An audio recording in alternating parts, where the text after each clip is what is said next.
À quelques heures de la fin de l'ultimatum fixé par la justice de son pays, Jacob Zuma l'a fait savoir. Il ne se rendra pas.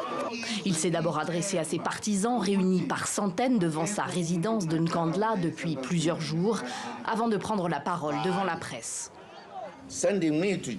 M'envoyer en prison au plus fort d'une pandémie à mon âge revient à me condamner à mort. La peine de mort a été déclarée inconstitutionnelle en Afrique du Sud en 1995, grâce à mes propres sacrifices et à ceux de nombreux autres Sud-Africains. Jacob Zuma a été condamné mardi à 15 mois de prison ferme par la Cour constitutionnelle sud-africaine pour outrage. Il a à plusieurs reprises refusé de témoigner dans le cadre d'enquêtes pour corruption d'État. Cette même Cour constitutionnelle a ensuite accepté, samedi, de revoir son jugement. Une nouvelle audience a été fixée au 12 juillet. Techniquement, cette future audience ne suspend pas la première décision de la Cour.